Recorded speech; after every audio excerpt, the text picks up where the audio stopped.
আদম আলাইহিস সালাতু ওয়াস সালামকে আল্লাহ সুবহানাহু ওয়া তাআলা যে সৃষ্টি করেছেন, কেন তিনি ভিন্ন? এক নম্বর হচ্ছে আল্লাহ রাব্বুল আলামিন নিজে তার কুদরতি হাত দ্বারা আমার নবী এবং আপনার আমার আদি পিতা হযরত আদম আলাইহিস সালাতু ওয়াস সালামের মুখটাকে আল্লাহ তাআলা তৈরি করেছেন। আল্লাহ সুবহানাহু ওয়া তাআলা দুই নম্বর নিজে তার মধ্যে রূহ ফুঁকে দিয়েছেন। সুবহানাল্লাহ বলেন। আমাদের যে রূহটা, আমাদেরকে তো আল্লাহ রাব্বুল আলামিন বানিয়েছেন, কিন্তু মাতৃগর্ভে একটা সিস্টেমেটিক। কিন্তু আল্লাহ রাব্বুল আলামিন আদম আলাইহিস সালাতু ওয়াস সালামকে মাতৃগর্ভে দেন নাই, ডিরেক্ট বানায়া জান্নাতে দাখিল করছে। এই আদম, খাও, ঘুরো ফিরো, যা খুশি করো, কিন্তু গাছের কাছে যায়ও না। কিন্তু ইবলিস ওখানে ওয়াসওয়াসা দিয়ে গাছের কাছে নিয়ে পাপ, সেটা আল্লাহ তাআলারই ইশারা ছিল। আপনি যদি বলেন দুনিয়ার মানুষের মতো আদম নবী পাপ করেছে, ব্যাপারটা এরকম না, তিনি ভুল করেছেন, এরপর আল্লাহ তাআলা দুনিয়াতে পাঠিয়েছেন। তাহলে দুই নম্বর হচ্ছে আমার আল্লাহ নিজে রূহটা ফুঁকেছিলেন আদম আলাইহিস সালাতু ওয়াস সালামের বডির মধ্যে। জোরে বলেন সুবহানাল্লাহ। তিন নম্বর, আদম আলাইহিস সালাতু ওয়াস সালামকে আল্লাহ রাব্বুল আলামিন সব কিছুর নাম শিক্ষা দিয়েছিলেন। আচ্ছা, এটার নাম যে মাইক, আপনি জানলেন কোত্থেকে? মাথায় এই যে টুপিটা পরছি, এটার নাম যে টুপি হবে, এটা আপনি জানলেন কিভাবে? এটার নাম যে কোট হবে, এটার নাম জুব্বা হবে, এটার নাম মোবাইল হবে, আপনি জানলেন কিভাবে? আল্লাহ রাব্বুল আলামিন আপনাকে আমাকে তৈরির আগেই আদম আলাইহিস সালাতু ওয়াস সালামকে পৃথিবীর এই সমস্ত জিনিসের নাম শিখিয়ে দিয়েছিলেন। জোরে বলেন সুবহানাল্লাহ। তখন তার মোবাইল ছিল না, কিন্তু পাহাড় পর্বত তো ছিল, প্রাণীর নাম ছিল, নদী নালা ছিল। ফেরেশতারা জানতো না, কিন্তু আল্লাহ তাআলা আদমকে শিখাইছেন। সুবহানাল্লাহ বলবেন না? কারা জানতেন না? ফেরেশতারাও জানতেন না, কিন্তু আল্লাহ তাআলা আদম নবীকে শিখাইছিলেন। আল্লাহ রাব্বুল আলামিন এর আগেও জিন জাতিকে লক্ষ কোটি বছর এই পৃথিবীতে রেখেছে, কিন্তু তারা রক্তপাত করেছে, আল্লাহর গোলামি করে নাই। এই জন্য আল্লাহ ওদেরকে বাদ দিয়ে এই পৃথিবীতে খলিফা নিযুক্ত করার চিন্তা করলেন। আদম একাই মাত্র মাটি থেকে সৃষ্ট, বাকি সবাই পিতা মাতার মাধ্যমে সৃষ্ট। যদিও মানুষকে আল্লাহ তাআলা আদি পিতাকে মাটি থেকে তৈরি করেছেন, কিন্তু আপনাকে আমাকে আদম নবীর থেকেই মাতৃগর্ভের সিস্টেমে আল্লাহ তাআলা আপনাকে আমাকে তৈরি করেছেন। জোরে বলেন সুবহানাল্লাহ।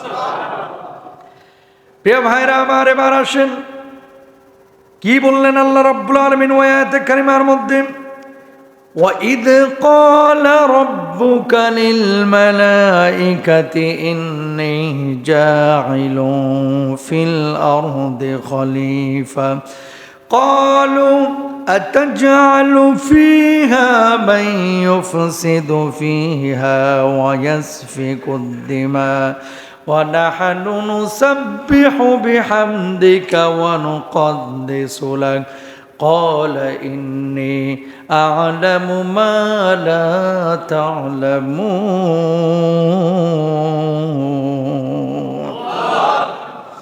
রব্বুল আলামিন বললেন, যখন আপনার রব ফেরেশতাদের বললেন আমি পৃথিবীর বুকে প্রতিনিধি পাঠাইতে চাই, তৈরি করতে চাই, সৃষ্টি করতে চাই, ফেরেশতারা সমস্বরে সবাই বলল, আপনি কি সেখানে এমন কোন মানুষকে, এমন কাউকে সৃষ্টি করবেন যে পৃথিবীর বুকে ফ্যাসাদ তৈরি করবে এবং রক্তপাত করবে? অথচ আপনার প্রশংসা তো আমরা করছি, পবিত্রতা বর্ণনা করছি, আপনার মহিমা বর্ণনা করছি। আল্লাহ রাব্বুল আলামিন যখন ফেরেশতাদেরকে জবাব দিলেন, ইন্নী আ'লামু মা লা তা'লামুন, আমার ফেরেশতারা শুনে রাখো, আমি আল্লাহ রাব্বুল আলামিন যা জানি তা তোমরা জানো না। সুবহানাল্লাহ। আমি আল্লাহ যা জানি তা তোমরা জানো না।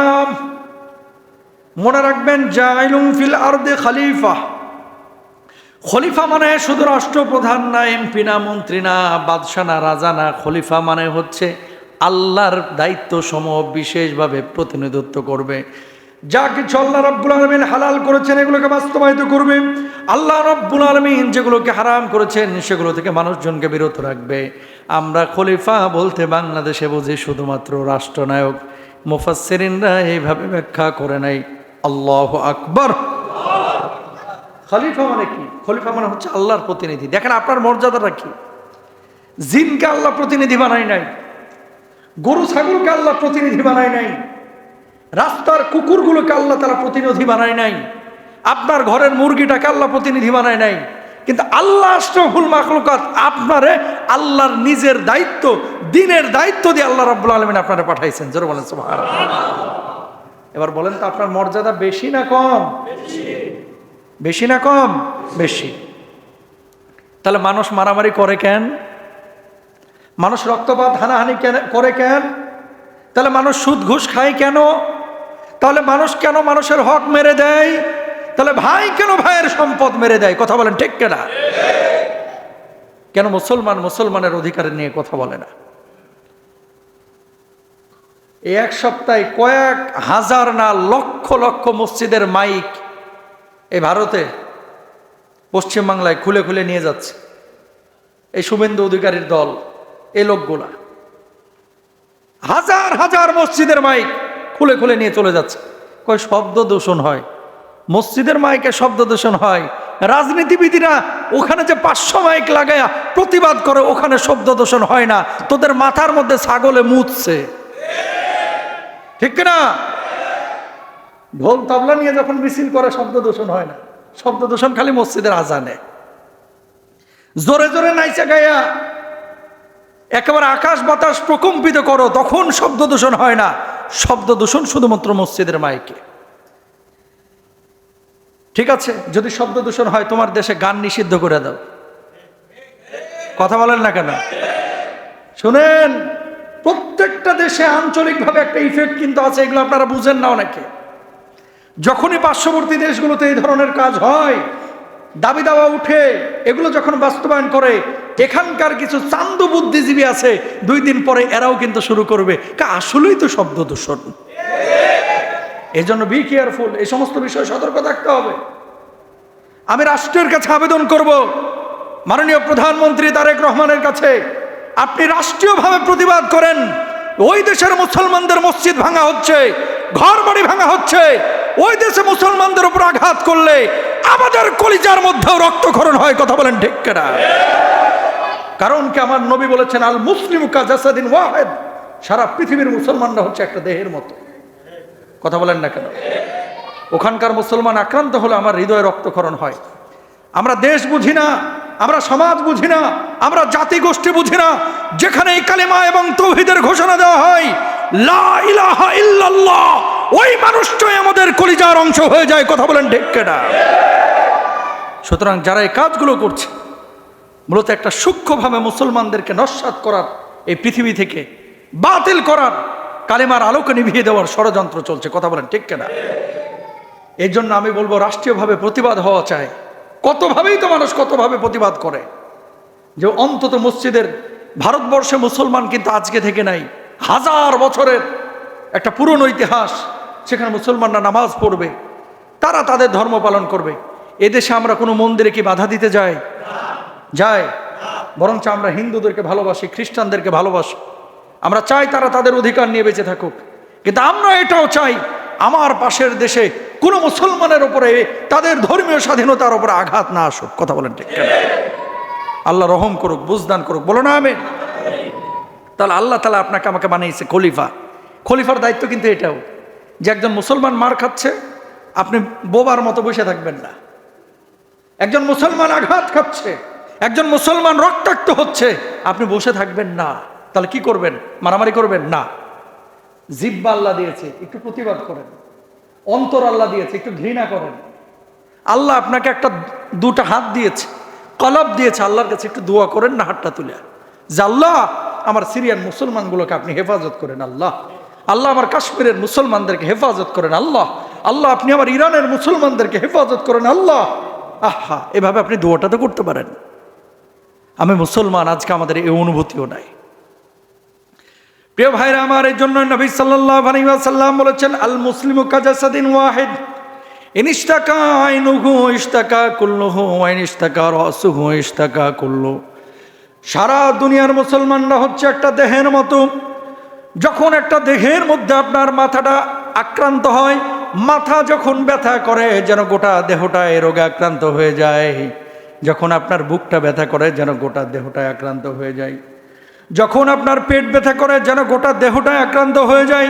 আমার নবী বলছেন সারা পৃথিবীর বুকে কোনো জায়গায় যদি একজন মুসলমান আক্রান্ত হয়, যেন ওই মুসলমান সারা পৃথিবীর মুসলমানকে আক্রান্ত করে। জোরে বলেন আল্লাহু আকবার। দিলে দয়া থাকা লাগবে। পারস্য বিজয়ের পরে মুসলমানরা সাহাবী রিদওয়ানুল্লাহি আলাইহিম আজমাইন মসজিদের সামনে এসে কাঁদতেছে। মুসলমানদের বিজয়ের পরে কাঁদতেছে। কারণটা কি?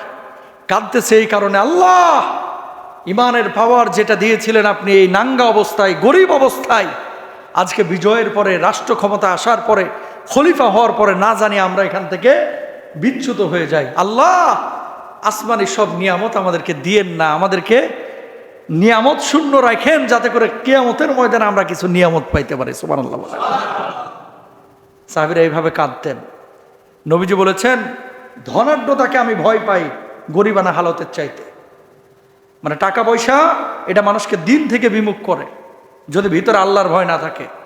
আর দরিদ্র মানুষ কখনো কখনো দারিদ্রতা ও কুফুরের দিকে নিয়ে যায়, কিন্তু দারিদ্রতা গরিবানা হালত এটা দিনের জন্য ততটুকু ক্ষতি করে না সম্পদ যতটুকু ক্ষতিকর। কথা বলেন ঠিক কিনা? এজন্য পাপ করে বেশি গরিব না ধনী? বলতেছে না, দেখছেন? পাপ কারা বেশি করে? যার যত পয়সা বেশি, পাপের অপরচুনিটি তার তত বেশি। সব ধনীকে খারাপ বলতেছি না। পকেটে পয়সা থাকলেই থাইল্যান্ড যায় খালি। কোথায় যায়? কি আছে ওখানে? হুজুর স্পা সেন্টার আছে। কি আছে? স্পা সেন্টার আছে। কি আছে ওখানে? একটু আমোদ ফুর্তি করা যায়। কি আছে? উলঙ্গ মহিলাদেরকে দেখা যায়। কি আছে? নাউজুবিল্লাহ বলেন না। বারবার খালি থাইল্যান্ড যান কেন? উমরায় যান, আল্লাহর ঘরে যান, একটু হাজিরা দিয়ে। কথা বলেন না কেন? এমন অনেক মানুষ আছে না, লক্ষ লক্ষ টাকা খরচ করতেছে। হ্যাঁ, থাইল্যান্ড যাওয়া, ব্যাংকক যাওয়া নিষিদ্ধ না, যদি জ্ঞান অর্জনের জন্য আপনি যান। আর এই প্রমোদ ভূত বাংলাদেশের অনেক হুজুরদের ঘাড়ও চাপছে। কথা বলেন না কেন? কিছু পয়সাপাতি কামাইছে, এর খালি বিদেশ ঘুরে, খালি বিদেশ আর উমরা। ওরে ভাই, আপনার বাড়ির পাশে দুইজন মানুষ না খেয়ে মারা যাচ্ছে, বারবার উমরার কথা আল্লাহ আপনাকে বলেন নাই, কিন্তু অসহায় মানুষকে সাহায্য করার কথা আল্লাহ বারবার বলেছে। এই জন্য নামাজের পাশাপাশি কিসের কথা? জাকাতের কথা। কিসের? জাকাত কাদের লেগে? গরিব মানুষের জন্য না? এটাও খলিফার দায়িত্ব। সুবহানাল্লাহ বলেন। এটা কার দায়িত্ব? ও ভাইরা আমার, এই জন্য খেয়াল করেন, আদম আলাইহিস সালাতু ওয়াস সালামকে আল্লাহ তৈয়ার করবেন, সৃষ্টি করবেন। ফেরেশতাদেরকে বললেন, ও ফেরেশতারা, আমি আদমকে তৈরি করব, আমি সৃষ্টি করব। ফেরেশতারা তোমরা কি বলো? আল্লাহ এক জাতিরে আপনি বানাইছিলেন, তারা কি পরিমাণ রক্তপাত করেছে, আহাম্মকি করেছে, কি পরিমাণ বিশৃঙ্খলা করেছে আমরা দেখছি। আবার কি আপনি এমন কোন সত্তা বানাইতে যাচ্ছেন যারা ফ্যাসাদ তৈরি করবে, রক্তপাত করবে? আল্লাহ রাব্বুল আলামিন জবাব দিলেন, ইন্নী আ'লামু মা লা তা'লামুন, আমি যা জানি তোমরা তা জানো না। এরপর আল্লাহ রাব্বুল আলামিন আদমকে তৈরি করলেন। ওয়া আল্লামা আদামাল আসমাআ কুল্লাহা সুম্মা আরাদাহুম আলাল মালাইকা। জোরে বলেন আল্লাহু আকবার। আদমকে বানানোর পর আল্লাহ তাআলা বললেন, আদম, যে নামগুলো তোমার শিখাইছি একটু বলো দেখি। আদম সব নাম প্রকাশ করে দিয়েছে। ফেরেশতারা তাকায় রয়েছে, কয়টা কি বলে ডাকে। তা আল্লাহ রাব্বুল আলামিন বললেন, দেখো আমার আদম, আল্লাহু আকবার, আল্লাহ শিখিয়েছেন। যেই জ্ঞান আদমের ছিল না আল্লাহ জানাইছেন, আদম পেয়েছে। সুতরাং আদম দুনিয়ায় যাওয়ার পরে এই জ্ঞানগুলো প্রকাশ করবে মানুষের মধ্যে। আল্লাহ রাব্বুল আলামিন যে জ্ঞান আদমকে জানিয়েছেন, সেই জ্ঞান প্রচার প্রসার করার পরে আল্লাহর সন্তুষ্টি অর্জন করবে। আল্লাহ যদি কাউকে জানান তবে সে জানে, আল্লাহ না জানাইলে কারো জানার সম্ভাবনা নাই। এটা সম্ভব না। তাহলে ও আল্লাহ রাব্বুল আলামিন আদমকে সৃষ্টির পরে কিন্তু এটা নির্ধারণ করে দিয়েছেন। কি? আদম আলাইহিস সালাতু ওয়াস সালামকে সৃষ্টি করার পরে যে যাকে আল্লাহ ইচ্ছা করেন তাকে জ্ঞান দান করেন। মাইয়ুরিদিল্লাহু খায়রা ইয়াফাক্কিহু ফিদ্দিন, যাকে আল্লাহ যার কল্যাণ চান তাকে দ্বীনের কল্যাণকর জ্ঞান দান করেন। সুবহানাল্লাহ বলেন। কি মাটি দিয়ে বানাইছে আদমকে? সুবহানাল্লাহ। রব্বুল আলামিন কি মাটি দিয়ে বানাইলেন? ওয়া ইদ ক্বালা রাব্বুকা লিল মালাইকাতি ইন্নী খালিকুম বাশারাম মিন সালসালিম মিন হামাইম মাসনুন। সুবহানাল্লাহ বলেন। স্মরণ করো যখন তোমার প্রতিপালক ফেরেশতাদেরকে বললেন আমি কালো পচা শুষ্ক ঠনঠনে মাটি থেকে মানুষকে সৃষ্টি করব। সুবহানাল্লাহ বলেন। মাটির কালার হচ্ছে কালো, কি? আরেকটা হচ্ছে শুষ্ক, আরেকটা হচ্ছে ঠনঠনে। গ্রাম থেকে যারা এসেছেন, শহরের না, গ্রামের ওরা দেখেছেন নদী নালায় যখন কাদা মাটি হয়, এই যে পানি চলে যাওয়ার পরে যখন একেবারে চৈত্র মাসে মানে রোদ পড়ে, এই কাদা কালো মাটিটাও দেখবেন একেবারে পাথরের মতো শক্ত ঠনঠনে হয়ে যায়, ঠিক কিনা? আল্লাহ বলছে এরকম কালো পচা শুকনো ঠনঠনে মাটি থেকে আমি আদমকে তৈরি করছি। কি মাটি? ঠনঠনে মাটি। এই জন্য আমাকে মনে হয় গায়ে এত শক্ত, নাকি? না, এটা আদমকে আল্লাহ বানাইছে। 2 নাম্বার, কেমন মাটি দিয়ে আল্লাহ বানাইছে? আল্লাহ রাব্বুল আলামিন বলছেন ওয়াবাদা খালাকাল ইনসানা মিন তিন। কাদা হতে মানব সৃষ্টির সূচনা করেছেন কে? আল্লাহ। কাদা দিয়ে মানুষকে বানিয়েছেন। 3 নাম্বার হচ্ছে ইন্না খালাকনাকুম মিন তিনিল লাযিব। নিশ্চয় আমি মানুষ সৃষ্টি করেছি আঠালো মাটি থেকে। তাহলে প্রথম বলল শুকনো ঠনঠনে মাটি, 2 নাম্বার হচ্ছে কাদাযুক্ত মাটি, 3 নাম্বার হচ্ছে আঠালো মাটি। মুফাসসিরিনরা কি বলতেছে? কেমন আঠা? অনেক সময় দেখবেন রাত্রিবেলায় আটা খামির করে রাখলে সকালবেলায় একটা আঠালো ভাব তৈরি হয়, আঠালো ভাব তৈরি হয়। কয় কাদাগুলো যখন এই যে আপনাদের এটা তো উত্তম উদাহরণ, এই জামগড়া রাস্তা দিয়ে হাঁটায় হাঁটতে হাঁটতে হাঁটতে পেঁচ পিছে মাটি হয়ে যায়, কিছু সময় কাদা হয়ে যায়। ঠিক এইরকম মাটি থেকে আল্লাহ তৈরি করছে। সুবহানাল্লাহ বলেন। এরপরে 3 নাম্বার গেল। 4 নাম্বার কেমন মাটি? ওয়ালাকাদ খালাকনাল ইনসানা মিন সালসালিম মিন হামাইম মাসনুন। দুর্গন্ধযুক্ত শুষ্ক ঠনঠনে মাটি থেকে। এরপর আল্লাহ বলছে ফাইদা সাওয়াইতুহু ওয়া নাফাখতু ফীহি মির রূহি ফাকাউ লাহু সাজিদিন। আমি তাকে সুষম করব এবং তাতে আমার রূহ সঞ্চার করব, তখন তোমরা তার প্রতি সেজদা অবনত হবে। জোরে বলেন সুবহানাল্লাহ। এখন ফেরেশতা জিবরিল আমিনকে আল্লাহ তাআলা বললেন, এই জিবরিল আমিন মাটি নিয়ে আসো। আল্লাহ কোন থেকে নিয়ে আসবো? কোথা থেকে নিয়ে আসবো? ও জিবরিল আমিন যাও যাও যাও, দুনিয়ার বিভিন্ন প্রান্ত থেকে মুষ্টিবদ্ধ করে মাটি নিয়ে আস। জিবরিল আমিন সিরিয়া থেকে মাটি নিল, ইয়ামান থেকে নিল, আরব থেকে নিল, হিন্দ থেকে নিল, গোটা দুনিয়া থেকে কিছু মাটি নিল। নেওয়ার পর আল্লাহর সামনে পেশ করলো। আল্লাহ রাব্বুল আলামিন এই সমস্ত মাটির মিশ্রণগুলো একত্রিত করে আদমকে বানাইলেন। এই জন্য কোনো মুফাসসির বলতেছেন যেহেতু সারা পৃথিবীর মাটির একটা প্রভাব আছে, আফ্রিকার মানুষ কালো, ঠান্ডা দেশের ইউরোপের মানুষ সাদা, আর বাংলাদেশের মানুষ হচ্ছে শ্যামলা বর্ণের বাদামি কালারের। যেহেতু মিশ্রণের মাটি দিয়ে আদমকে বানিয়েছেন আল্লাহ রাব্বুল আলামিন, এই জন্য আদম সন্তানকে নানান আকৃতির কালারের বানিয়েছে। বুঝছেন নি? এই যে বিভিন্ন জায়গা থেকে মাটি নিয়ে গেছে না, এই জন্য কেউ কালো, কেউ সাদা, কেউ শ্যামলা, কেউ মানে একটু হলদেটে, এক একজন এক এক জায়গায় এক এক রকম। এখন আপনি বলবেন হুজুর কালার সাথে ধলার বিয়ে হয়েছে, বউ ফর্সা জামাই হয়েছে একেবারে কালো, এরকম হয় না অনেক সময়? বউ ফর্সা জামাই কালো, ছেলে না ফর্সা হয়েছে না কালো হয়েছে, জামাই বউ দুইজনই একেবারে আপেলের মতো লাল টকটকে, বাচ্চা হয়েছে কালা চান। কথা কয় আছে না নাই? জামাই বউ দুইটাই সুন্দর, বাচ্চা হয়েছে কি চান? কালা চান। এমন কালো হাসলে দাঁত ছাড়া আর কিছু দেখা যায় না। কারণটা কি? এটার একটা ব্যাখ্যা আছে। রব্বুল আলামিন কি বলছেন খেয়াল করেন, সূরা 3 এর মধ্যে, সবাই জানেন, আমার সাথে পড়েন, লাকাদ খালাকনাল ইনসানা ফি আহসানি তাকওয়িম। আল্লাহু আকবার। আমি সুন্দর আকার আকৃতি দিয়ে মানুষকে তৈরি করেছি। সুন্দর আকার আল্লাহ রাব্বুল আলামিন দিলেন। বাপ মা দুইজনই সুন্দর, ছেলে কেন কালো হয়? বাপ মা দুইজনই কালো, ছেলে হয়েছে একেবারে লাল টুকটুকে আপেলের মতো। কারণটা কি? মুফাসসিরিনরা ব্যাখ্যা করছেন, বিশেষ করে ইবনে কাসির রাহিমাহুল্লাহ তার তাফসীরে উল্লেখ করছেন, জেনেটিক্যাল একটা বিষয় আছে। ওই ছেলের বাপের বাপ অথবা ওই ছেলের মায়ের মা অথবা মায়ের মা, তার মা, তার মা, তার মা, তার বাপ, তার বাপ, তার বাপ, ওই বংশের কেউ না কেউ ওই কালারের কালো ছিল অথবা সাদা ছিল। আল্লাহ রাব্বুল আলামিন ওই বংশের চিহ্ন এই ছেলের মাধ্যমে দেখিয়ে দিয়েছেন, রেখে দিয়েছেন। জোরে বলেন সুবহানাল্লাহ।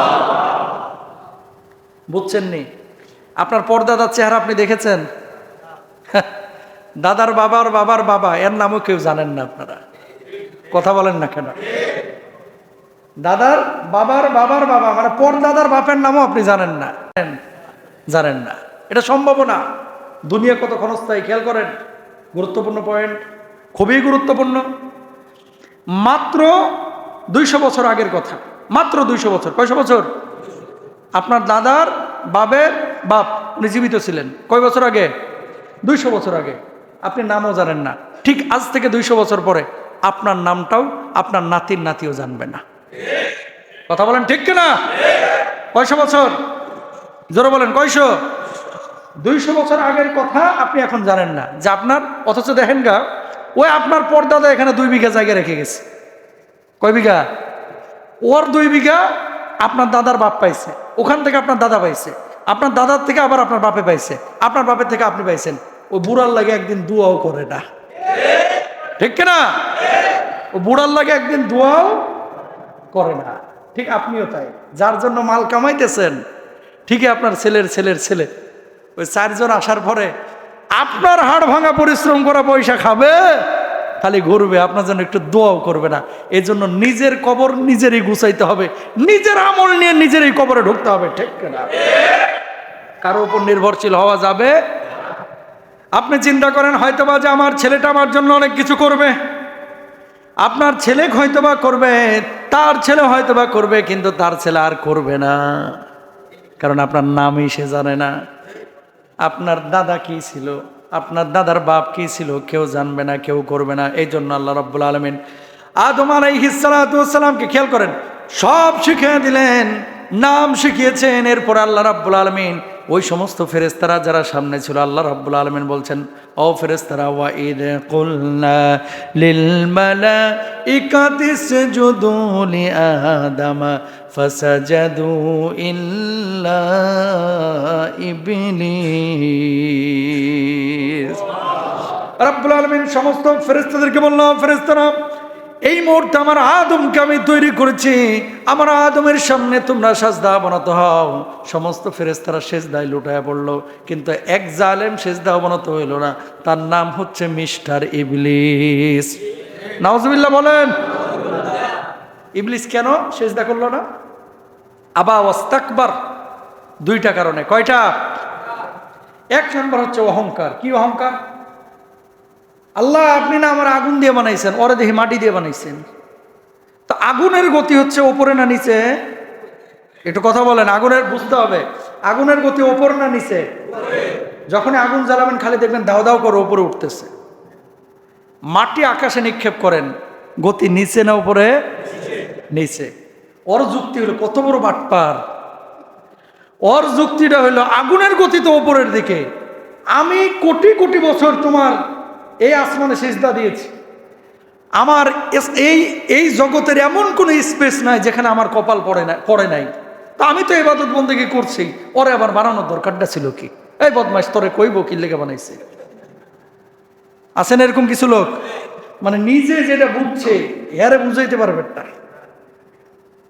ওই 2 ব্যক্তি প্রতিযোগিতা এই বাজি ধরছিল, আমারও যদি এটা তুমি বুঝাই দিতে পারো তাহলে আমার বাড়িটা তোমার নামে লিখে দেবো। তো পাশ থেকে বউ বলতেছে, কি বাজি ধরলো, এটা তো আমিই তোমার বুঝাই ফেলতে পারি, বাড়ি তো মনে হয় হারবা আজকে। ও বুঝায় লোক না। কে? হ্যাঁ আমার বুঝায় সারবে। আমি কোনো বুঝি নাই। ও কিয়ামত পর্যন্ত ওরে বুঝানো যাবে না, কথা বলেন ঠিক কিনা? তো ইবলিসের যুক্তি হচ্ছে, আমি তো আগুন, আগুন থেকে আমার বানানো হয়েছে। ও আপনারা হয়তো অনেকে বুঝতেছেন না, ইবলিস হচ্ছে কানামিনাল জিন। কি থেকে? জিন থেকে। তো এই ইবলিস জিনকে আল্লাহ তাআলা বানাইছে কি দিয়া? মাটি দিয়া না, কিন্তু আগুন দিয়া। কি দিয়া? কোন আগুন? মোমবাতি জ্বালানোর পরে দেখবেন মোমবাতির আগুন যে হলদেটে ভাব, ধোয়া এবং হলদেটে ভাবের মাঝখানে একটা সাদা অংশ থাকে, এই সাদা অংশ দিয়ে আল্লাহ তাআলা জিনকে বানাইছে। সুবহানাল্লাহ বলেন। তো ইবলিসের কথা হচ্ছে, আমারে বানাইছে আগুন দিয়ে, আমি কেন মাটির এই আদমকে সিজদা করব? আর রব্বুল আলামিন বললেন, তাহলে কি তুই সিজদা করবি না? না, আমি সিজদা করতে পারবো না। আবা ওয়াস্তাকবারা ওয়া কানা মিনাল কাফিরিন।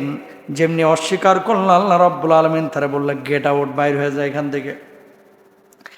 আদম আলাইহিস সালাতু ওয়াস সালাম যখন সিজদা সমস্ত ফেরেশতারা করলো, আল্লাহ রাব্বুল আলামিনের আদেশের অবাধ্য হয়ে যাওয়ার পরে আল্লাহ রাব্বুল আলামিন যখন তাকে কাফেরদের অন্তর্ভুক্ত করে দিল, ইবলিস তখন চ্যালেঞ্জ করলো, লক্ষ কোটি বছর ইবাদত বন্দেগী করার পরেও যেহেতু আমি বিতাড়িত হয়ে গেলাম, আমি আপনার সৃষ্টি করা এই আদম সন্তানের একটারও ঠিক রাখবো না, জাহান্নামে নেব। আমার আল্লাহ বলল, তুই ওদেরকে ওয়াসওয়াসা দিয়া জাহান্নামের কাম করাইবি। আমি আল্লাহ রাব্বুল আলামিন রহমান রহিম গাফফার সাত্তার, আমি আল্লাহ রাব্বুল আলামিন আমার বান্দাদেরকে ক্ষমা করে জান্নাত দিয়ে দেব। আল্লাহর ক্ষমা বড় না ছোট? তুই ওয়াসওয়াসা দিয়ে পাপ করাবি, আমার বান্দা নামাজ পড়বে, আমার বান্দা ওযু করবে, আমার বান্দা আউযু বিল্লাহি মিনাশ শাইতানির রাজিম পড়বে, আমার বান্দা লা হাওলা ওয়ালা কুওয়াতা ইল্লা বিল্লাহ পড়বে, আমার বান্দা রাত্রিবেলায় শেষ রাত্রে উঠে চোখের পানি ছেড়ে ছেড়ে কান্নাকাটি করবে আর মাবুদকে বলবে, মাবুদ আমি ভুল করেছি, আপনি আমাকে মাফ করে দেন। আমার বান্দার চোখের পানি করে গাল স্পর্শ করার পূর্বে আমি আল্লাহ রাব্বুল আলামিন আমার বান্দার জীবনের গুনাহ খাতাগুলি মাফ করে দেব। সুবহানাল্লাহ। ইবলিস চ্যালেঞ্জ করলো যে একটারও আমি জান্নাতে যাইতে দেব না। এই যে আমি যে গুনাহগুলো করি, এগুলো কিন্তু ইবলিসের ওয়াসওয়াসা, শয়তানের ওয়াসওয়াসা ছাড়া কিন্তু আমরা এই গুনাহগুলো করতাম না। চ্যালেঞ্জ করলো। চ্যালেঞ্জ করার পরে আদম আলাইহিস সালাতু ওয়াস সালামকে আল্লাহ রাব্বুল আলামিন বললেন, হে আদম, জান্নাতে থাকো, খাও, ঘোরো ফিরো, ওই গাছটার ধারে কাছে যাও না। এটাও কিন্তু আদমের জন্য একটা পরীক্ষা। আদম আলাইহিস সালাতু ওয়াস সালাম, মুফাসসিরিনরা বলেন, জান্নাতে যখন থাকছেন, নিঃসঙ্গতা এটা কিন্তু বড় কঠিন জিনিস। আজকে একটা কথা বলবো, আপনারা কথাটাকে অ্যাকসেপ্ট করেন, এটাই শরিয়া। অনেক বাবার বয়স আছে 50 বছর, আপনার বউ তার খেদমত করে না, আপনার মা মারা গিয়েছে, বাবা একা, না আপনি দেখেন না আপনার বউ বাচ্চারা দেখে, এই মানুষটা কার কাছে সাহায্য সহযোগিতা নেবে? আপনি যদি সুসন্তান হয়ে থাকেন, আপনার বাবাকে স্পষ্ট বলা উচিত, আব্বা যদি আপনার প্রয়োজন হয় আপনি বলেন, অথবা আপনি নিজেই বিবাহের সিদ্ধান্ত নিতে পারেন। বৈবাহিক অবস্থা শুধুমাত্র বাচ্চা কাচ্চা পয়দা করার জন্য না, নিজের মানসিক সাপোর্ট, নিজের শারীরিক সাপোর্ট, মানে খাদ্য, গল্প, তারপরে একটা মানুষ লড়তে পারে না, চলতে পারে না, তারা দেখভাল করবে কেনা। তো এই জায়গায় ওই সমস্ত মুরব্বীদেরকে বা বাবাদেরকে বলা উচিত যে আপনার প্রয়োজন যদি হয় আপনি বিয়ে শাদী করতে পারেন, এটাকে নেগেটিভলি দেখার কোনো সুযোগ নাই। কিন্তু আমাদের সমাজে মানুষ মনে করে বাপে বিয়ে করলে তো সম্পদে আরেকজনের হক চলে আসবে, হাত পড়বে, এই জন্য অনেকে এই ব্যাপারটাকে জেনাকে সহজ মনে করে, কিন্তু বিয়েকে সহজ মনে করে না। বাবার বয়স 45-50, সহ্যই করতে পারেন। আপনার মা বয়স হয়েছে, আপনারা খেদমত করতেছেন না, তো মা যদি একজনকে বিয়ে শাদী করতে চায় লাইফ পার্টনারের জন্য, এটা জায়েজ। এখন আপনি বলবেন যে সমাজ কি বলবে? শোনেন, আপনি যখন প্যারালাইজড হয়ে পড়ে থাকেন, সমাজ কিন্তু আপনার ধারে যায় দাঁড়ায় না। আপনি যখন ক্ষুধার্ত, সমাজ কিন্তু সবাই নিয়ে এসে আপনার পেটে ভাত তুলে দেয় না। কিছু জিনিস আছে যে জিনিসগুলো আল্লাহ এই জন্য বৈধতা দিয়েছেন। এই সমাজের দৃষ্টিভঙ্গি পরিবর্তন করা দরকার। একাকিত্ব, নিঃসঙ্গতা, এটা কত বড় কঠিন জিনিস। এই যে মুরব্বীরা যাদের স্ত্রী মারা গিয়েছে, ওনারা জানে যে সব কিছু বেটার বউ কিন্তু আপনার বুঝবে না যেটা আপনার বউ বুঝতো। কথা বলেন না কেন? সব কিছু আপনার এই যে স্ত্রীর যিনি স্বামী, উনি যেটা বুঝতো সব কিছু ছেলেরা বুঝবে না। কিছু জিনিস আছে ইন্টারনাল। তো একটা মানুষ কি এইভাবেই চলে যাবে? আদম আলাইহিস সালাতু ওয়াস সালাম কেন এই কথাটা আসলো? জেনাটাকে কঠিন করেন, জেনা হারাম, হারামে বিয়েটাকে সহজ করেন। এই জামানা চলতেছে জেনা সহজ, বিয়ে কঠিন। একাধিক বিয়ে করলে এটাকে সমালোচনা, কিন্তু ওই বেটা যে বারবার হোটেলে এই দিক সেদিকে যে আকাম কুকাম করতেছে, মদ গেলতেছে, এগুলোকে কিন্তু সমালোচনা করে না। আছেন এরকম? হারাম হারামি, হালাল মনে করবেন না। আদম আলাইহিস সালাতু ওয়াস সালামকে সৃষ্টি করার পরে জান্নাতে শুয়ে রয়েছে, একবার এদিক যায়, একবার এদিক যায়, এদিক যায়, ওদিক যায়, ভাল লাগে না। কয়েকটা একটা সঙ্গী ছাড়া কেমন যেন মন মরা লাগে। কারোর সাথে গল্প করার নাই, একটু আড্ডা দেওয়ার নাই, একটু খোশ মেজাজে কথা বলার নাই। আল্লাহ রাব্বুল আলামিন চিন্তা করলেন, আদম বুঝছি তোমার লাগে একটা কিছু বানাইতে হবে। সঙ্গে সঙ্গে আদম আলাইহিস সালাতু ওয়াস সালামের পাজর থেকে আল্লাহ রাব্বুল আলামিন সঙ্গে হাওয়াকে বানায় ফেললেন। জোরে বলেন সুবহানাল্লাহ। ইয়া আদম উসকুন আনতা ওয়া যাওজুকাল জান্নাহ। আল্লাহ বললেন, হে আদম, এবার হাওয়াকে নিয়ে একসাথে থাকো, খাও, ঘুরো ফিরো, জান্নাতের নাজ নিয়ামত ভক্ষণ করো, ওই গাছের কাছে যাও না। ওই যে ইবলিস চ্যালেঞ্জ করছিল, ও চিন্তা করতেছে, এই তোর লাগে আজকে আমি বিতাড়িত শয়তান, তরে তো আমি এত সহজে ছাড়বো না। আচ্ছা, কি করছে? যেই জায়গায় আদম আলাইহিসসালাম এবং হাওয়াকে আল্লাহ তাআলা রেখেছিলেন, ওই জায়গায় ঢোকার মতো সক্ষমতা আল্লাহ তাআলা ইবলিসকে দিয়েছিলেন। যাওয়ার পরে বলতেছে, আদম এখানে থাকতে তোমার ভাল লাগতেছে না খারাপ লাগতেছে? ভাল লাগতেছে। সারা জীবন তো তোমার আল্লাহ এখানে রাখবে না, তোমারে একসময় কিন্তু তাড়াইয়া দিবে। তখন হাওয়া বলছে যে যদি এই জায়গাটায় চূড়ান্তভাবে স্থায়ীভাবে আমরা থাকতে চাই, কি করার আছে? কয়েকটা গাছ আছে, এই গাছের ফল যদি খাও সারা জীবন এখানেই থেকে যাওয়া ফেরেশতাদের মতো। নাউজুবিল্লাহ বলেন না। দেখেন, এই জান্নাতে এই গাছের কাছে যাওয়া বা ফল ভক্ষণের জন্য আদম নবী কিন্তু প্রথমে উৎসাহী হয় নাই। হয়েছে কে? আদম নবীর বউ কে? আমাদের আদিমাতা হাওয়া আলাইহিস সালাতু ওয়াস সালাম, আমাদের আদিমাতা। আরেকটা কথা হোপ দিয়েছে, যদি এই গাছের ফল ভক্ষণ করো তাহলে আল্লাহ তাআলা তোমাদেরকে আর মানুষ রাখবে না, ওই ফেরেশতাদের মতো আল্লাহ তাআলা তোমাদেরকে বানায় দেবে। এই কথা বলেছে। যখন এই কথা বলেছে, হাওয়া আলাইহিস সালাতু ওয়াস সালাম আদম নবীকে বলা শুরু করেছে। যাই হোক, এটা আল্লাহর ইশারা। আদম আলাইহিস সালাতু ওয়াস সালাম ভুল করে হোক অথবা পরীক্ষায় ফেল করে হোক এসে জান্নাতের ওই গাছের ফল ভক্ষণ করেছে। মনে রাখবেন, আমাদেরকে মানুষকে বলা হয় কি? ইনসান। মানুষকে বলা হয় নাস। নিসিয়ান থেকে কিন্তু নাস এই শব্দের অর্থ হচ্ছে ভুল করা। মানুষ প্রথম ভুল করেছে, এই জন্যই মানুষকে ইনসান বলা হয়ে থাকে, নাস বলা হয়ে থাকে। জোর বলেন আল্লাহু আকবার। ফল ভক্ষণ করার পরে আল্লাহ তাআলা এবার আদম আলাইহিস সালাতু ওয়াস সালামকে, কি আদম এটা কি করলা তুমি? আর তো তোমার জান্নাতে জায়গা নাই, এবার চলে যাও দুনিয়ার বুকে। সুবহানাল্লাহ বলেন। ফাতালাক্কা আদামু মির রাব্বিহি কালিমাতিন ফাতাবা আলাইহি। যেমনি আল্লাহ রাব্বুল আলামিন জান্নাত থেকে বের করে দিলেন, এবার আদম আলাইহিস সালাতু ওয়াস সালামের বুঝ এসেছে, হাই কি করলাম? আদম, হাওয়া, না না, আর জান্নাতে থাকা যাবে না, এখন দুনিয়ার দিকে তোমরা চলে যাও। আদম আলাইহিস সালাতু ওয়াস সালামকে জান্নাত থেকে দুনিয়ার বুকে যেখানে নামানো হয়েছিল সেই জায়গাটি কেউ কেউ বলে শ্রীলঙ্কা, কেউ কেউ বলে ভারত, কেউ কেউ বলে হচ্ছে সিরিয়া, কেউ কেউ বলে হচ্ছে আরাফাতের ময়দান। হাওয়া আলাইহিস সালাতু ওয়াস সালামকে নামানো হলো জেদ্দায়। কোথায়? জেদ্দায়। আর ওই ইবলিস শয়তান ওই যে বিতাড়িত করছে যে তোর জায়গাও আজকে থেকে এখানে না, তোর জায়গাও হচ্ছে দুনিয়া, তুই যে চ্যালেঞ্জ করেছিস দেখি আমার কতজন বান্দাকে বিভ্রান্ত করতে পারিস। আল্লাহ রাব্বুল আলামিন ওই ইবলিসকে নিক্ষেপ করলেন হচ্ছে সিরিয়ায়। কোথায়? মতবিরোধ আছে জায়গা নিয়ে। আদম আলাইহিস সালাতু ওয়াস সালামকে ভারতবর্ষ অথবা শ্রীলঙ্কায় যখন আল্লাহ রাব্বুল আলামিন নামায় দিলেন, ওনার শারীরিক উচ্চতা ছিল 60 হাত লম্বা। কয় হাত?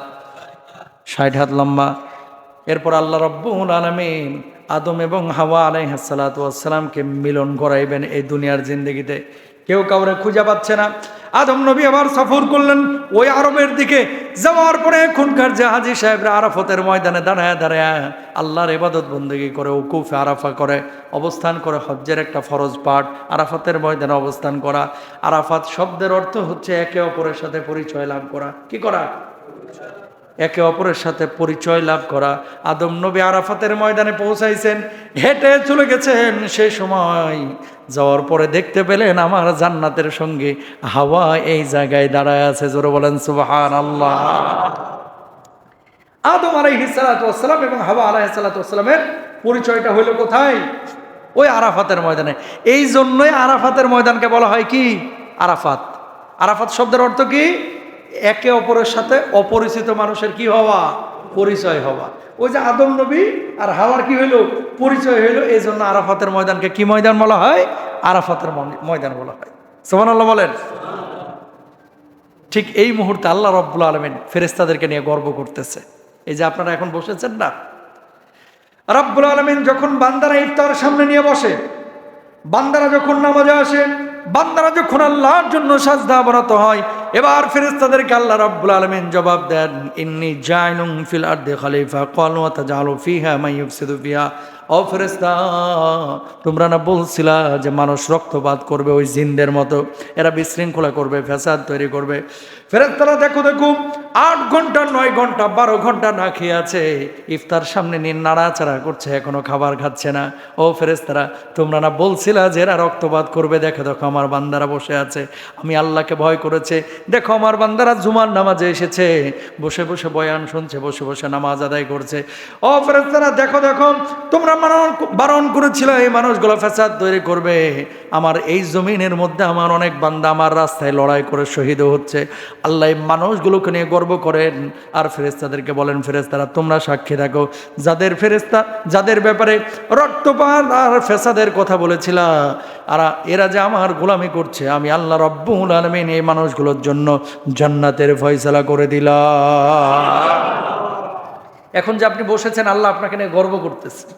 আল্লাহু আকবার, জোরে বলেন। আপনি যে এখন নামাজ পড়তে এসেছেন, আল্লাহ আপনাকে নিয়ে গর্ব করছে। বাবা সন্তানকে নিয়ে গর্ব করে কখন? যে আমার ছেলেটা ম্যাজিস্ট্রেট হয়ে গেছে, আমার ছেলেটা বিসিএস ক্যাডার, হুজুর আমার ছেলেটা ব্রিটেনের স্পিকার, হুজুর আমার ছেলেটা বড় বুয়েটের একজন বড় টিচার, বুয়েটের বড় একজন টিচার, ঢাকা বিশ্ববিদ্যালয়ের অধ্যাপক। বাবা গর্ব করে না? আমার ছেলে বড় আলেম, আমার ছেলে বড় হাফেজ। কখন গর্ব করে? যখন বাবা সন্তানের উপরে সন্তুষ্ট হয়। সুবহানাল্লাহ বলেন। বাবা সন্তুষ্ট হলে যদি এত প্রশংসা করে, আল্লাহ যদি আমার উপরে খুশি হয়, তাহলে আল্লাহর প্রশংসা, আল্লাহ যদি আপনাকে আমাকে নিয়ে গর্ব করে, তাহলে আমি জাহান্নামে না, আমি জান্নাতে যাবই যাব ইনশাআল্লাহ। চায়ের দোকানে বসে যখন গীবত করেন, তখন কি গর্ব করেন নাকি লানত পড়ে? লানত। যখন মানুষকে ঠগান, লানত নাকি রহমত? লানত। যখন জেনা করে, লানত নাকি রহমত? লানত। প্রিয় ভাইরা আমার, এই জন্য আদম আলাইহিস সালাতু ওয়াস সালাম আর ইবলিসের মধ্যে পার্থক্যটা কি? এখন আপনার সাথে শয়তানের পার্থক্যটা কি?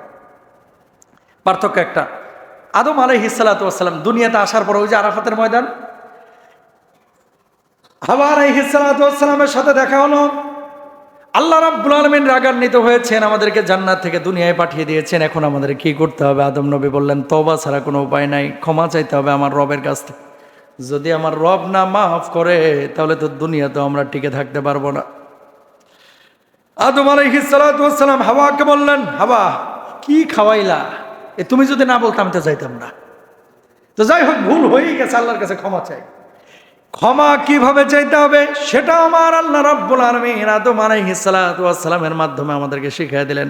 আমার সাথে সাথে সবাই বলেন, আমিও দোয়াই কিন্তু এটাই পড়ি, রব্বানা যালামনা আনফুসানা ওয়া ইল্লাম তাগফির লানা ওয়া তারহামনা লানাকুনান্না মিনাল খাসিরিন।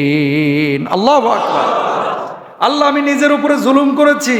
রব্বানা যালামনা আনফুসানা, আমি নিজের নফসের উপরে জুলুম করেছি। ওয়া ইল্লাম তাগফির লানা, যদি আল্লাহ আপনি না ক্ষমা করেন, ওয়া তারহামনা, যদি আপনি দয়া না করেন, লানাকুনান্না মিনাল খাসিরিন, আল্লাহ আমরা তো ক্ষতির সম্মুখীন হয়ে যাব, ক্ষতিগ্রস্ত হয়ে যাব। আমার আদম নবী ওই জামানের রহমতের উপরে দাঁড়ায় যখন এই দোয়া করছিল, সঙ্গে সঙ্গে আল্লাহ রব্বুল আলামিন তার দোয়া কবুল করে আল্লাহ ঘোষণা করলেন, আদম আমি আল্লাহ রব্বুল আলামিন তোমার জীবনের এই ভুলগুলো ক্ষমা করে দিলাম। তো যেই দোয়া করে আমার আদম নবী ক্ষমা পেয়েছে, এই দোয়া করে আপনি আমি ক্ষমা পাবো ইনশাআল্লাহ। বলেন লা তাকনাতু মির রাহমাতিল্লাহ, আল্লাহর রহম থেকে নিরাশ হবেন না। এই যে আপনারা অনেকে বলেন যে হুজুর জীবনে এত পাপ, আল্লাহ কিভাবে ক্ষমা করবে? লজ্জা লাগে আল্লাহর কাছে এখন হাত তুলতে। অনেক ভাইয়েরা কিন্তু এটা বলে যে হুজুর আল্লাহর কাছে হাত তুলতে লজ্জা লাগে, কিভাবে হাত তুলব? লজ্জা লাগার কিছু নাই। 99টা খুন করার পরে যদি আল্লাহ মাফ করে দেয়, একজন নর্তকী মহিলা রাস্তার একটা কুকুরকে পানি পান করিয়েছিল, আল্লাহ যদি তাকে মাফ করে দেয়, আপনাকে আমাকেও আল্লাহ মাফ করবেন ইনশাআল্লাহ। বলেন লা তাকনাতু মির রাহমাতিল্লাহ। কে বলেছে? আল্লাহ আপনারা কি তৈয়ার করছে জাহান্নামে দেওয়ার জন্য? আল্লাহ কি আপনাকে আমাকে বানাইছে জাহান্নামে দেওয়ার জন্য? আল্লাহ আপনাকে আমাকে জাহান্নামে দেওয়ার জন্য বানায় না। 1 কোটি দয়া মায়া ভালোবাসা থেকে এক অংশ নিয়ে এখান থেকে কয়েক হাজার কোটি টাকা, কোটি বিন্দু বিন্দু কণার মতো ভালোবাসা যদি ভাগ করা হয়, এক বিন্দুর কিছু অংশ মাকে দিছে, তাই মায়ের এত কলিজায় ভালোবাসা সন্তানের প্রতি। আর আমার আল্লাহর কাছে তো লক্ষ কোটি বান্দার প্রতি মায়া ভালোবাসা এখনো বিদ্যমান। তো আমার আল্লাহ কিভাবে আমাদেরকে জাহান্নামে দিবে? জাহান্নামে দিবেন না ইনশাআল্লাহ, তবে যেভাবে চলতে বলছে সেভাবে চলে যাইতে হবে, ঠিক কিনা? আকাম কুকাম সব করব, এরপরে মরে যাব। হ্যাঁ, আপনাকেও জান্নাতে দিবে। কয় বছর জাহান্নামে জ্বলা লাগবে? হুজুর 40 কোটি বছর। সহ্য করতে পারবে? এক সেকেন্ডও পারেন, ঠিকই বলছেন। যদি বলে যে হুজুর একদিন না একদিন তো যাবই, আমি আরে বলি একদিন বলছিলাম না, এখানে যে পরোটা ভাজে তাওয়া, লুঙ্গিটা উঠে আস্তে করে বসায় দেবেন তাওয়ার উপরে, যে থাক দেখি 2-4 মিনিট, পারস কি? পারবে? সম্ভব না। যেহেতু 2-1 মিনিট দুনিয়ার এই তাওয়ার গরম সহ্য হয় না, চায়ের গরম সহ্য হয় না, ফ্লাক্সের চা একটু গরম থাকলে মুখ পুড়ে যায়, জাহান্নামের 40 বছর 40 কোটি বছর কিভাবে সহ্য করব? কথা বলেন, ঠিক? এই জন্য কি করতে হবে ভাই? নামাজটা ঠিক রাখতে হবে। কি দোকানদারি করতেছেন, নামাজটা রাখেন। অফিসে আছেন, নামাজটা ঠিক রাখেন। বাড়িতে আছেন, নামাজ ঠিক রাখেন। বান্দার হক নষ্ট করেন না। 2টা গুনার মাপ নাই, একটা হচ্ছে শিরিক করা, আর একটা হচ্ছে বান্দার হক মারা। আপনি আরেকজন ভাইয়ের টাকা মেরে দিবেন, আরেকজনের কাছ থেকে টাকা নিয়ে মেরে দিবেন, ব্যাংক লোন নিয়ে বেগম পাড়ায় পালায়া যাবেন, আর আল্লাহর কাছে প্রতি বছর উমরায় যে হাজিরা দিবেন, তোর একটা উমরাও কবুল হবে না। কথা বলেন, ঠিক কিনা? এগুলা মাপ নাই। কারণটা কি জানেন? যদি আল্লাহ ওরা মাফ করে দেয়, তাহলে আপনার উপরে জুলুম হবে। নাউজুবিল্লাহ বলেন না। আপনি আমার টাকা মারছেন, এখন আপনি দোয়া করছেন জুমার নামাজে এসে, আল্লাহ আপনারা মাফ করে দিল, আমার উপরে জুলুম হবে। আল্লাহ এই জন্য কোনো বান্দার উপরে জুলুম করেন না। আল্লাহর নীতি কি? ওই হক নষ্ট করেছে যে, ওর হক করে বুঝাইয়া দিতে হবে, এরপরে ক্ষমা চাও। হক না বুঝাইয়া ক্ষমা চাই, আমি আল্লাহ মাফ করব না। আল্লাহর হক নষ্ট করলে আল্লাহ মাফ করবে, কিন্তু বান্দার হক নষ্ট করলে আল্লাহ মাফ করবে। এই জন্য নামাজটা ঠিক রাখতে হবে, হালাল জীবনযাপন করতে হবে। আর মূল মেসেজ, আল্লাহ আপনাকে বানাইছে খলিফা, এমনি এমনি দুনিয়াতে আল্লাহ আপনাকে পাঠান নাই। তাহলে আদম নবী ভুল করলেন, ভুল স্বীকার করলেন, তওবা করলেন, ক্ষমা পাইলেন। আপনি ভুল করেছেন, ভুলটা স্বীকার করেন, তওবা করেন, ক্ষমা চান, আল্লাহ আপনাকে মাফ করবে ইনশাআল্লাহ। আর ইবলিসের পার্থক্যটা কি? ইবলিস সবসময় মানে এদের নেচারটা এরকম যে পাপ করলো, পাপটাকে আবার অস্বীকার করলো, অহংকার করলো, অভিশাপ হলো, অভিশপ্ত হলো, অভিশাপ পাইলো। আমাদের সমাজে যারা পাপাচারে বা পাপী লোক, এই মানুষগুলোর একটা নেচার আছে, এরা মিথ্যা কথা কয়, এরা মিথ্যা কথা বলে আবার পাপটাকে স্বীকারও করে না। উল্টা পুলিশের ভয় দেখায়া, লিডারের ভয় দেখায় এই পাপটাকে জায়েজ করতে চায়। কথা বলেন না কেন? ধরেন আপনার জমি দখল করছে, আপনি বলতে গেছেন, আপনার উল্টা ফাপড় লইব, হয় জমি ছাড়, নাহলে কিন্তু কিচ্ছু পাইবেন, একের ফাপড়া কিন্তু এলাকা থেকে ছাড়া করে ফেলবো, এলাকা বাইর করে ফেলবো, এলাকা থেকে। উল্টা ফাপড় নেয়, অন্যায় করেছে, আপনি বলতে গেছেন, আর জুয়া খেলেছে, প্রতিবাদ করেছেন, কুপায় মেরে ফেলতেছে। এমন ঘটনা তো ঘটতেছে। শোনেন, পাপ করাটা সহজ, কিন্তু পাপ করার পরে পাপ মনে করা, এটা হচ্ছে বড় জরুরি বিষয়। কিছু মানুষ পাপকে পাপ মনে করে না, আর কিছু মানুষ পাপ করার পরে পাপকে পাপ মনে করলে তওবার স্পিড আসে, তওবার জাগরণ ঘটে, ঠিক কিনা? এই জন্য ওই পাপী উত্তম যে পাপ করার পরে তওবার পথে ফিরে আসে, আর ওই পাপী সবচাইতে নিকৃষ্ট যে পাপকে পাপই মনে করে না। তাহলে দেখেন, আপনাকে আমাকে পাঠানোর উদ্দেশ্য একটা আছে। উদ্দেশ্যটা কি? খলিফা, আল্লাহ যে বিধানগুলো দিয়েছে এই বিধানগুলো বাস্তবায়ন করা। ওমা খালাকতুল জিন্না ওয়াল ইনসা ইল্লা লিয়াবুদুন। আল্লাহ আপনাকে আমাকে দুনিয়াতে পাঠাইছে ভাই টাকা পয়সার জন্য না। আল্লাহ আপনাকে আমাকে পাঠাইছে, আল্লাহ বলে নাই যে আমার কিছু রুটি রুজি দাও, আল্লাহ পাঠাইছে আমার গোলামিটা করো, এরপরে কবরে চলে যাও, কবরে যাওয়ার পরে দেখবা খালি সুখ আর সুখ, হাসরে উঠো, আমি তোমাদের জন্য জান্নাত নির্ধারণ করব। সহজ হিসাব, মাঝখানে যে কথাটা বলেছি, 200 বছর আগে আপনার পরদাদার নামও আপনি জানেন না, ঠিক 200 বছর পরে আপনার নাতিপুতির ছেলেমেয়েরা আপনার নাম জানবে না। তাহলে আমার কবরে আমাকেই যেতে হবে, আমার হাসরে আমাকেই দাঁড়াইতে হবে, আমার আমল নিয়ে আমাকেই যাইতে হবে, আমার প্রস্তুতি আমাকেই নিতে হবে। নামাজ ছাড়া যাবে, কোরআন পড়া শুরু করতে হবে, হালাল জীবনযাপন করতে হবে, হারামকে একেবারে ডাস্টবিনে নিক্ষেপ করতে হবে। সবাই বলেন ইনশাআল্লাহ। আল্লাহ তাআলা আমাদের তৌফিক দান করুন। সবাই বলেন আমিন।